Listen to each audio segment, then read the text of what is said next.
오늘 이 새벽에 주님께 나와 기도하시는 우리 성도님들 심령에 주의 은혜가 충만하기를 소망합니다. 오늘 말씀 본문은 느헤미야 11장 1절로 36절이고요. 공동체를 일으키시는 하나님이라는 주제로 말씀을 나누겠습니다. 성도님들, 우리가 지금 느헤미야를 공부하고 있는데요. 느헤미야의 기본적인 그 내용은 포로 귀환이 이루어지는데 그 귀환이 어떻게 결실을 하느냐 하는 것을 보여줍니다. 여러분 아시듯이 바벨론의 포로로 끌려가서 70년 지내고 그리고 나서 극적인 귀환 명령이 떨어져서 1차, 2차, 3차 세 번에 걸쳐서 포로가 예루살렘으로 돌아오지 않습니까? 1차 때는 돌아와서 성전 기초 공사를 하게 되고 2차 때는 에스라 학사를 중심으로 해서 신앙의 개혁 부흥운동이 일어나게 되죠. 3차 때 우리가 지금 다루고 있는 본문인 느헤미야서인데요. 느헤미야 총독을 중심으로 성벽 재건 공사가 이루어지는 것을 우리가 보았습니다. 이와 같이 3차에 걸쳐서 포로가 돌아와서 했던 가장 중요한 일은 건물이 회복되는 것이었고 그리고 백성들의 신앙이 회복되는 것이었습니다. 그런데 하나님께서 이 극적인 포로 귀환을 했던 궁극적인 목적이 무엇인가 생각하면 그 궁극적, 최종적인 목적으로 얘기할 때 그것이 성벽을 짓는 일이고 백성들의 신앙 개혁이 이루어지는 것인가? 그것은 아주 중요한 일이긴 맞지만 그것이 마지막인가 하면 그렇지는 않은 것 같아요. 하나님께서 꿈꾸셨던 진정한 회복은 물론 성벽이 완공되어야 되고 또 성전을 중심으로 한 각자의 개혁과 신앙 회복이 있어야지만 하나님이 진심으로 원하는 것은 이스라엘 백성들 그 공동체가 회복되는 것이라 말할 수가 있을 겁니다. 공동체가 회복되는 것이에요. 여러분 느헤미야 7장 4절에 보면 이런 말씀이 있어요. 예루살렘을 가리켜 묘사한 말씀인데요. 예루살렘은 광대하고 그 주민은 적으며 가옥은 미처 건축되지 못했다 그랬습니다. 이런 그림이에요. 한번 생각을 해보세요. 성전에 이제 기초가 놓아졌고요. 그리고 이제 작업이 되고 그리고 그 후에 성벽이 완공되었습니다. 외형적으로는 모든 것이 다 갖춰졌어요. 그런데 아직 어떤 문제가 있냐면 예루살렘 이 성 안에 집이 지어져 있지 않은 거예요. 백성들이 살 수 있는 집은 아직 지어져 있지 않고 그 말은 뭐냐면 백성들이 예루살렘 그 성벽 안에 살지를 못하고 있는 거예요. 다시 말해서 성전과 성벽 작업은 다 됐는데 백성들은 지금 예루살렘 외곽에서 지내고 있다는 것입니다. 예루살렘 성 안에 공동체가 회복이 아직 되지를 못하고 있다는 거예요. 여러분 우리 느헤미야를 가리켜서 대적들이 불렀던 별명이 있는데 기억하시나 모르겠어요. 산발락과 도비야 등의 대적들이 느헤미야를 뭐라고 불렀죠? 이스라엘 백성들을 흥왕케 하는 자다. 이스라엘 백성들을 흥왕케 하는 자다. 영어로는 to promote the welfare of the Israelites 라고 되어 있습니다. 백성들의 이 복지, 백성들의 이 안녕, 이 평안한 삶을 증진시킬 자, 그것을 일으킬 자, 그가 느헤미야라고 했어요. 느헤미야는 다시 말씀드리지만 성벽을 건축하는 것으로 끝나는 것이 아니라 느헤미야의 진정한 사명은 성벽을 재건하고 그 성 안에 살 수 없었던 환경들을 다 바꿔 나서 백성들이 성 안으로 들어와서 드디어 하나님이 예루살렘이라는 장소에서 그 백성들을 그 예루살렘에서 통치하도록 만드는 그 일, 그것이 느헤미야의 진정한 사명이었다는 말씀입니다. 여러분, 이 놀라운 일, 예루살렘이 정말로 회복되고 그리고 공동체가 완전히 회복되는 이 일, 누가 주도하실까요? 누가 주도하실까요? 보이지 않는 하나님이십니다. 하나님이 이 일을 주도하시는 거예요. 우리는 여기에서 이런 생각을 해야 합니다. 예루살렘 성, 그 성을 비우게도 하시는 분, 그 성을 다시 채우시는 분, 그분은 전능하신 여호와 하나님이십니다. 성벽 재건이 하나님의 선한 도우심을 힘입어 이루어졌다고 느헤미야가 고백하는 것처럼 황폐하고 다 폐허가 된 예루살렘 이 성 안에 마치 쓰레기 더미와 같이 모든 것이 다 어지러워 있고 모든 것이 다 불타 있고 더 이상 지분 없고 그곳에 여우와 그런 짐승들이 출몰하고 도적들이 강도들이 등장하는 그 살 수 없는 예루살렘 성 안에 환경을 다 바꿔가지고 그곳에 집이 지어지게 되고 하나님 백성들이 평안히 살 수 있게 하는 이 일도 마찬가지로 하나님의 선한 도우심이 있어야 되는 줄로 믿습니다. 오늘 우리에게 이렇게 적용이 가능할 것 같아요. 여러분, 하나님은 때로 우리의 삶을 비우게 할 수도 있습니다. 우리의 삶은 항상 채워지기 원하죠. 그런데 우리의 삶이 어때요? 때로는 우리가 비워지는 그러한 경험을 하기도 해요. 우리 삶이 텅 비는 그런 경험을 하게도 하나님이 하십니다. 그런데 기억하십시오. 하나님은 비우게도 하시지만 다시 채우게 하시는 분임을 믿으시기를 바랍니다. 하나님은 회복시키시는 분이세요. 우리 개인도 회복시키시고요, 우리 가정도 회복시키시고 우리 교회도 회복시키시는 능력의 하나님인 것을 믿으시기를 바랍니다. 본문은 하나님께서 어떻게 이러한 일을 가능케 하시는지 그 놀라운 역사를 우리에게 보여주고 있습니다. 이 내용들을 한마디로 말하면 뭐라 말할 수 있냐면 하나님의 은혜가 이 모든 일을 이루십니다. 하나님의 은혜가 이루셔요. 그 은혜의 역사를 여러분과 함께 나누겠습니다. 첫 번째, 하나님은 어떤 은혜로 이 일을 시작하시는가? 먼저 하나님은 백성의 지도자들의 마음을 움직이셨습니다. 자, 그 내용이 오늘 본문 1절에 나옵니다. 같이 한번 읽어볼까요? 1절 시작. 백성의 지도자들은 예루살렘에 거주하였고. 자, 백성의 지도자들이 어디에 거주했다고요? 다시 한번 여러분 리마인드 시켜드려요. 예루살렘 성 안에는 지금 사람이 살 수 있는 환경이 아니에요?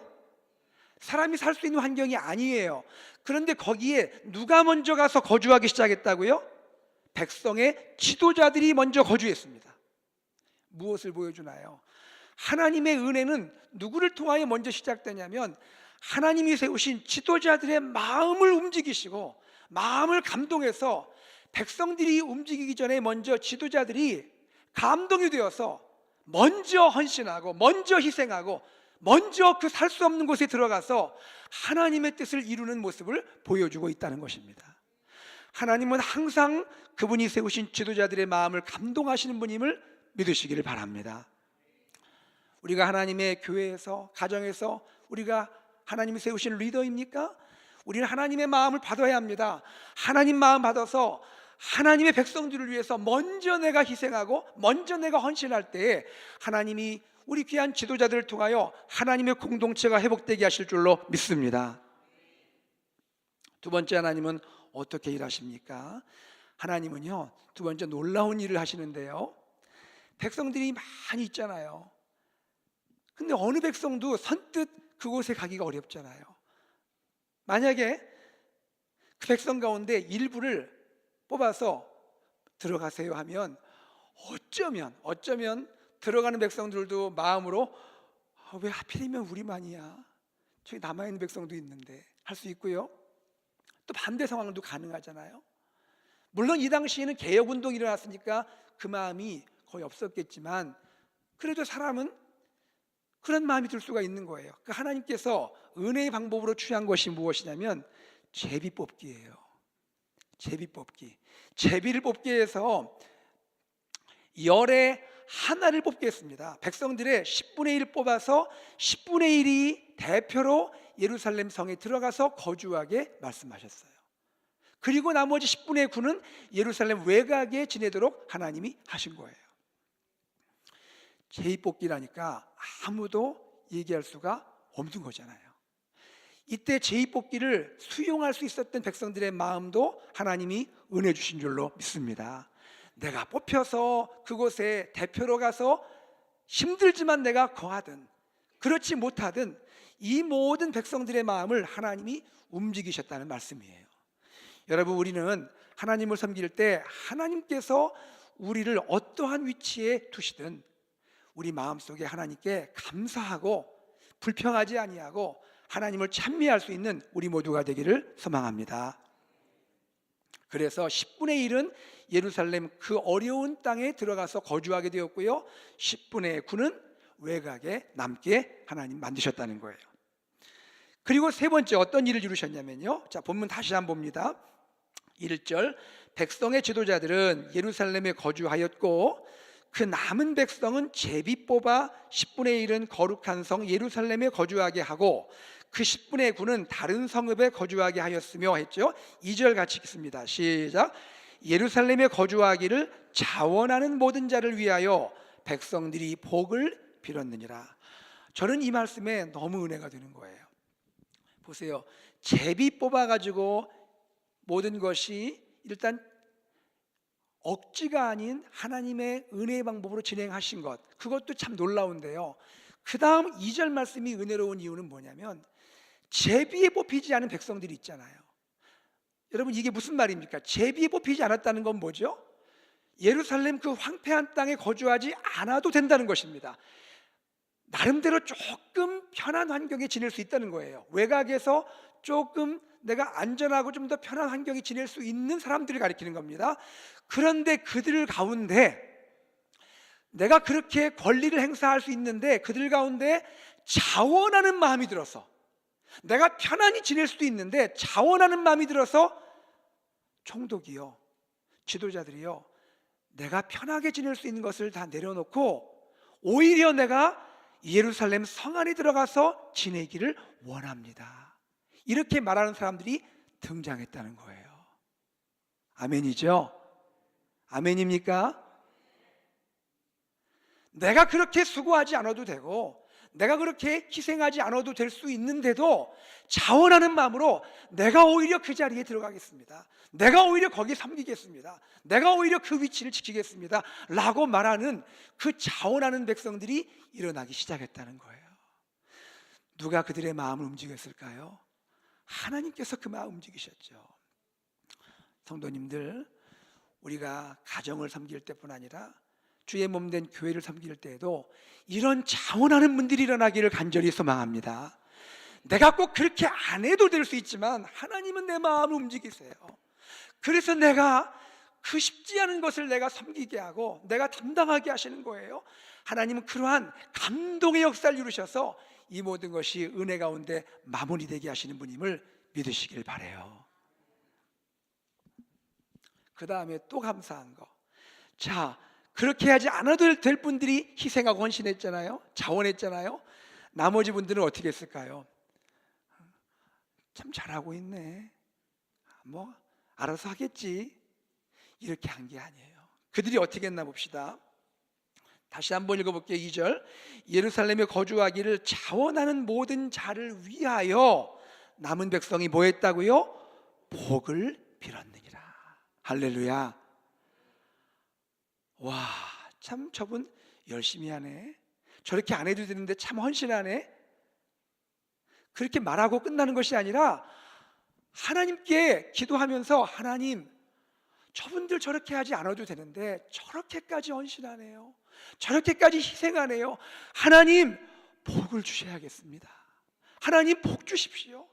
어쩌면 내가 해야 할 일을 저분들이 저렇게 섬기고 있으니 하나님 너무너무 감사합니다, 하나님 간절히 기도하오니 저분들 복 주십시오, 격려하고 축복을 말했던 것을 믿으시기 바랍니다. 여러분, 어때요? 이야기 들으니까 이게 진짜 하나님 백성다운 모습 아니에요? 얼마나 감사해요.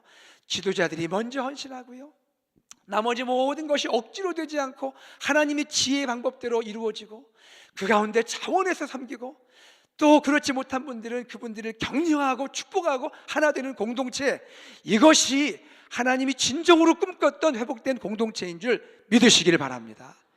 이 일을 위해서 느헤미야가 지금 움직인 거예요. 그리고 오늘 말씀 가운데 3절 이하에 나온 말씀, 24절까지 나온 말씀 무엇입니까? 그것은 하나님께서 이 백성들을 통하여 일하시는데 각각 다양한 직무 가운데 다양한 탤런트를 가지고 어떤 사람은 감독의 일을 하게 하고, 어떤 사람은 그 다음에 위치에서 성읍을 다스리기도 하고, 또 어떤 자는 하나님의 전 바깥 일을 맡기도 하고, 어떤 분은 기도할 때 감사하는 말씀을 인도하기도 하시고, 어떤 분은 그 사람 다음의 위치에서 또 섬기게 하고, 어떤 분은 성 문지기로 일하게 하고, 어떤 분들은 백성들의 돌봄을 책임지는 일을 하게 하고, 어떤 분은 노래를 하게 하고, 어떤 분은 왕의 수하에서 백성의 일을 다스리는 일을 하게 했다라는 말씀이 소개되고 있습니다. 무슨 말씀입니까? 백성들이 어느 위치에 있든 간에 각각 자기의 탤런트를 가지고 자기의 직무를 성심껏 남과 비교하지 않고 맡겨진 일을 최선을 다해 섬겼다는 말씀을 보여주고 있는 것이에요.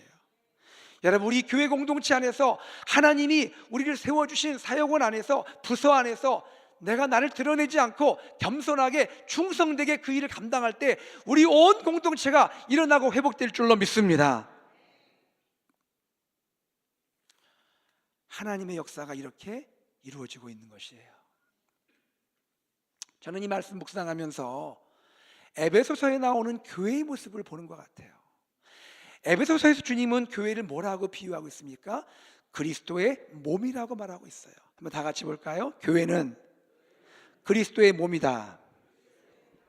주님 뭐라고 말씀하십니까? 각 지체가 서로 연합하여 각기 은사대로 섬김으로 그리스도의 몸을 세운다 그랬습니다. 그리스도의 몸을 세우는 것, 모두가 은사가 달라요. 모두가 직무가 다를 수 있습니다. 그러나 한 성령께서 역사하시고 그리스도의 몸을 세우는 그 한 가지 목표로 우리가 수고하고 헌신하는 거예요. 우리 귀한 교회가, 주님의 몸된 교회가 이와 같이 서로 연합되어서 하나 되어서 각자 위치에서 각자 직무를 감당할 때 하나님 옆에 겸손과 신실함으로 섬김으로 주의 아름다운 몸된 교회를 이루어가기를 소망합니다. 여러분, 이 아름다운 감동의 역사 사실은 어디서부터 시작됐을까요? 느헤미야 1장을 한번 다시 한번 거슬러 올라가 보세요. 어디서 시작되었습니까? 느헤미야가 수산궁에서 왕의 술관원으로 섬길 때에, 높은 지위에 있을 때에 하루는 자기의 형제인 하나냐가 자기를 방문해서 예루살렘의 형편을 얘기했죠. 황폐하고 다 무너지고 불타고 거기에 사람이 살 수 없습니다라는 안타까운 이야기를 들려주었을 때 느헤미야 마음에 그 이야기가 감동이 되고 아픔이 되었어요. 그래서 이 이야기를 듣고 앉아서 수일 동안 울면서 금식하며 하나님께 기도했던 내용이 느헤미야 1장에 나오지 않습니까? 하나님의 마음 받아서 그 마음 가지고 하나님께 금식하며 울며 기도했습니다. 하나님, 이스라엘 백성들을 어찌하시렵니까? 이 공동체를 어찌하시겠습니까? 하나님이 그때 마음을 감동하신 것 같아요. 느헤미야야, 네가 가서 하면 안 되겠니? 그때 느헤미야가 1장 11절에 그렇게 기도하잖아요. 하나님, 제가 이 사람들에게 은혜를 입게 하옵소서. 그게 무엇일까요? 2장부터 나오는 그 이야기죠. 하나님, 주님이 나에게 이 사람들에게 은혜를 입게 하시면, 아닥사스다 왕과 이 사람들에게 은혜를 입게 하시면 내가 이 어려운 일을 감당하겠습니다. 내가 이 높은 지위를 내려놓고 하나님 원하시는 그 사명 감당하겠습니다라고 그가 하나님께 자원하지 않았어요.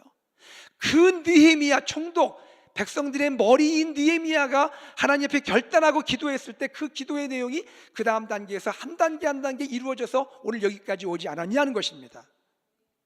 무슨 말씀입니까? 그리스도의 몸이 세워지기 위해서 먼저 머리이신 그리스도께서 헌신하시고 희생하셨다는 거예요. 우리 온 교회가 주님의 몸을 이루기 전에 먼저 우리의 머리이신 예수 그리스도께서 하늘 보좌를 버리고 이 땅에 내려오셔서 사람이 되었고 종의 모습으로 섬기셨고 우리의 모든 죄를 담당하시고 십자가에 피 흘려 죽으시는 머리이신 그리스도가 희생하신 십자가의 사건이 있었기 때문에 그 머리를 따라서 우리의 몸인 우리들도 각 지체가 섬김으로 주님께 영광을 돌린다는 말씀입니다. 우리의 모든 일은 우리의 머리이신 주님이 시작하신 일이고 지금도 이루시는 은혜의 역사임을 믿으시기를 바랍니다. 말씀을 정리하겠습니다. 오늘도 우리의 머리이신 주님은 교회를 통해 역사하시고 가정을 통해 역사하십니다. 우리 이렇게 각자에게 질문합시다. 첫째는요, 나는 이 믿음의 공동체, 교회와 가정을 위해서 나는 헌신하고 희생하는 마음이 있는가? 두 번째는요, 나는 내가 그렇게 하지 않아도 되지만 내가 하나님의 일이라면 내가 헌신과 희생의 자리로 나갈 마음이 있는가? 세 번째, 교회 안에서 또 가정에서도 주를 위하여 자원하는 분들을 나는 진심으로 격려하고 축복하고 있는가? 우리 이러한 생각을 하면서 우리가 오늘 하루도 우리 가정에서 교회에서 하나님께 쓰임받는 우리 각자가 되기를 간절히 소망합니다.